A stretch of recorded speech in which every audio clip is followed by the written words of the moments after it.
In today's video, let's hear and discuss the tales of the Mead Thirsk Hall featured in the Elder Scrolls III Morrowind's expansion, Blood Moon. Thirsk has a few quests tied to it, but the two I wanted to focus on today are the Mead Hall Massacre and Mead Hall Business. These stories involve death, destruction, worthiness, triumph, and have sowed the seeds for an unmarked quest which is featured in Morrowind's successor, Oblivion. As per usual, the facts and information provided are brought to you by the game itself and the unofficial Elder Scrolls pages. Beginning with the Mead Hall Massacre, it all starts with the player on Solstheim. In order for this quest to activate, you must have gotten up to the Skull Test of Strength for the expansion's main storyline. That giant burning flame off of Lake Fjelding had a larger impact on the island than anyone could have imagined. Approaching the Mead Thirsk Hall in the east, you might come across a man named Brynjolfur in one of the side huts. Speaking with him, he introduces the player to the great slaughter that just occurred. A frightening beast ran into the hall, tore the place up, slew most of the Nords, and took off immediately after, dragging away Brynjolfur's only customer.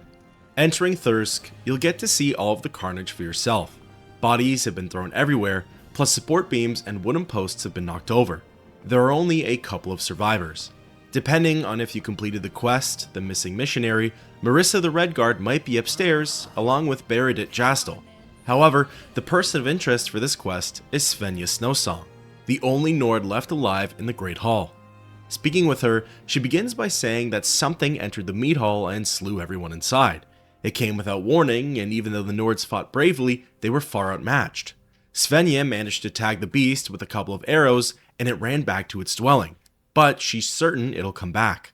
The creature attacked without warning, and Snowsong says she's never seen something so savage before in her life. She makes a guess that this beast was the Udyrfrykte. Inquiring about said monster, Svenja says that it has a taste for human flesh.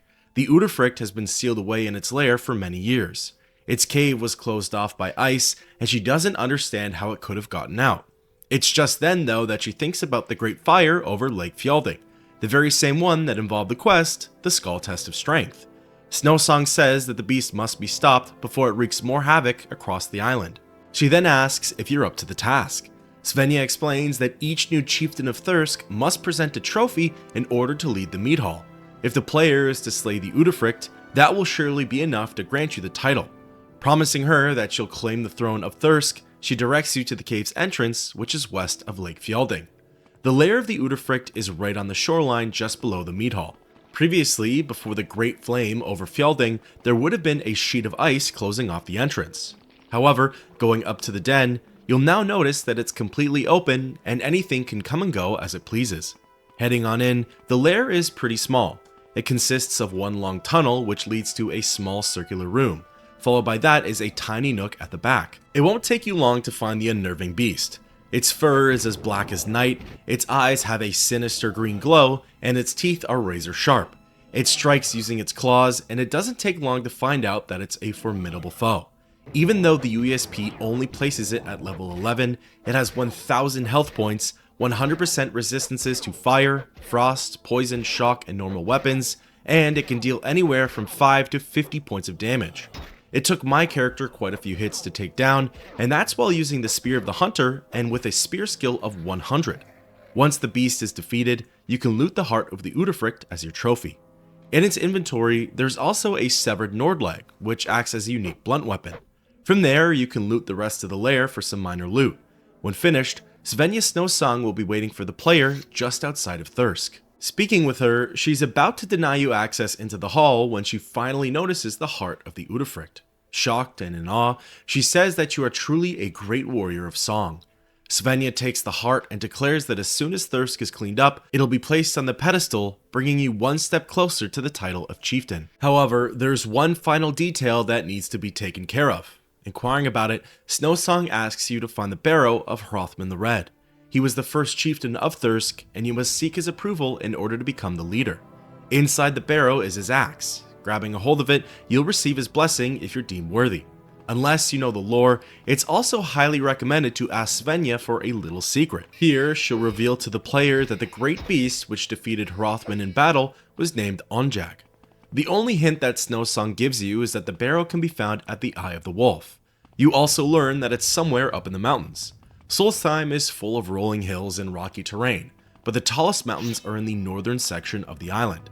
As for the hint, the Eye of the Wolf, if you've done the quest, the Patchwork Airship, you likely would have already been to the spot. If not, just south of Castle Karstag, you'll spot what looks to be the outline of a wolf on your local map.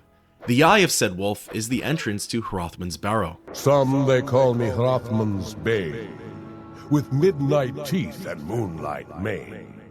I am the wolf one soul may tame, by uttering my given name. But speak the truth for those who lie, gain not the wealth beyond my eye. Answer false and evermore, closed shut will be my icy door. What is my name? You spoke the truth and won the game, for Onjag is my given name. You have gained entrance to Hrothmund's barrow. Be very careful as to which answer you choose, as the wrong one can lock you out of this quest for good. As mentioned prior, Onjag is the great wolf who slew Hrothmund the Red in battle. Similar to the lair of the Udyrfrykte, Hrothmund's barrow is fairly small and, as of right now, void of life. After clearing the entrance area, there's one small chamber at the back which holds Hrothmund's axe. Interacting with it, the game displays the message, "You grasp the mighty axe of Hrothmund and utter your intention to rule over Thirsk." In answer of approval, Hrothmund grants his blessing.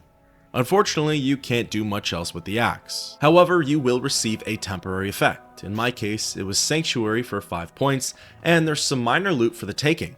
Once finished up in here, you can return to the Thirsk Mead Hall for a pleasant surprise.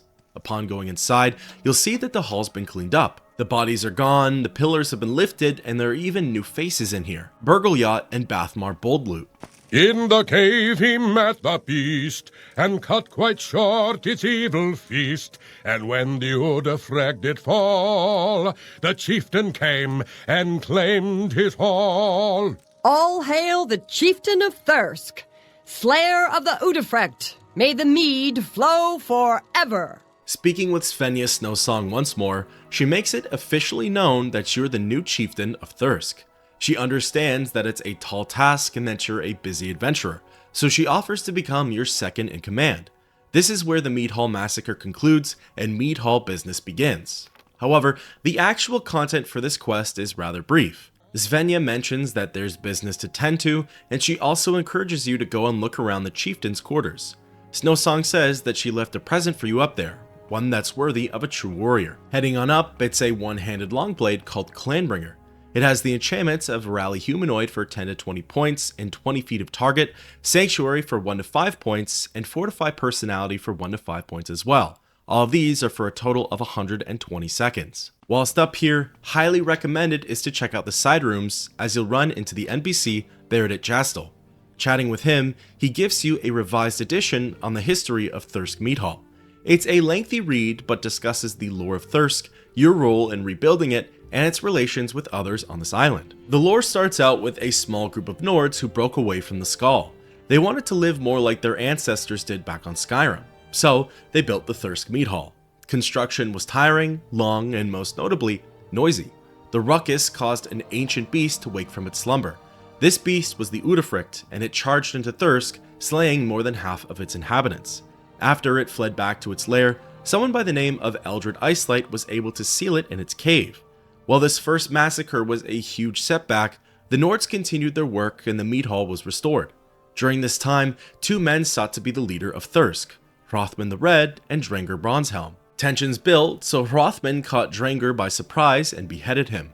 He placed Bronzehelm's head on a pedestal and thus began the tradition of presenting a trophy for leadership. Many years went by and Hrothmund started to yearn for battle and adventure.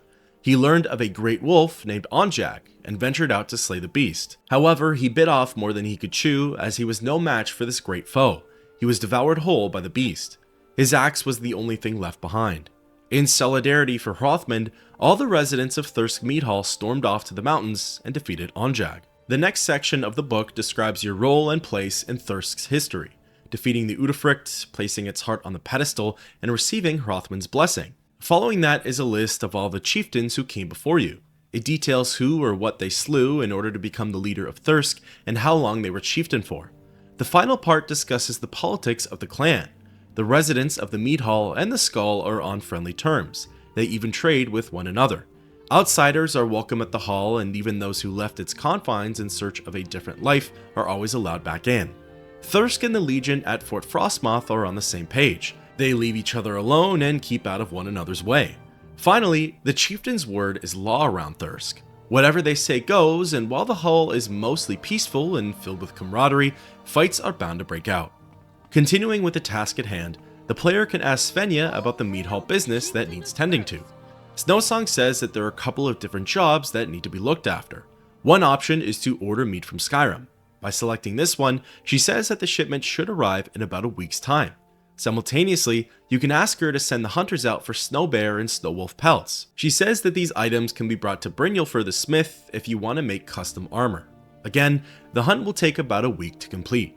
When the meat arrives, Svenja will say there's now plenty for sale and the shipment was brought to your room. Once per week, you can collect the mead hall's earnings, which will be a whopping 50 gold.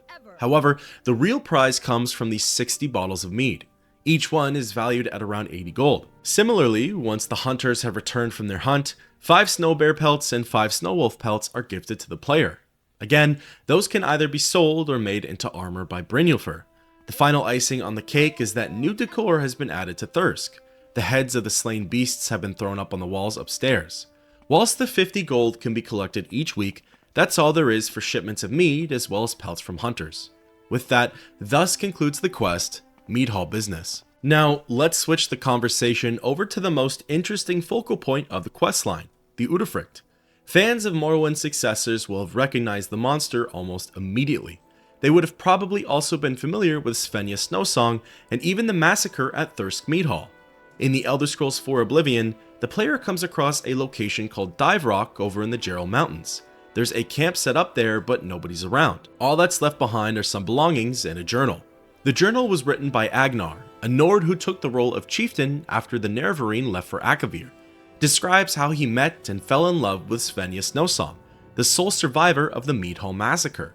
While he enjoyed the pleasantries and spoils of Thirsk, Svenja was suffering in silence. That massacre had been replaying over and over in her head until one day she had enough. She thought that the best way of getting over her fears was to confront them. Through a network of information, she learned that the beast was the spawn of the Udyrfrykte matron. From there, both Agnar and Svenja tracked the eyewitness reports to the Jarl Mountains. That's where they heard the legend, the horror of Dive Rock. They finally located the beast and set out to destroy it. However, their efforts were in vain. Svenja's frostworm bow was rendered useless, and Agnar's steel battle axe did nothing to the creature. Both Nords perished during the battle, with Svenja Snowsong's end coming from the belly of the beast. While the Udyrfrykte matron has partial invisibility, its stats are actually inferior to the Udyrfrykte on Solstheim. The UESP places it at level 18, but it only has 500 points of health, or 195 in the remake.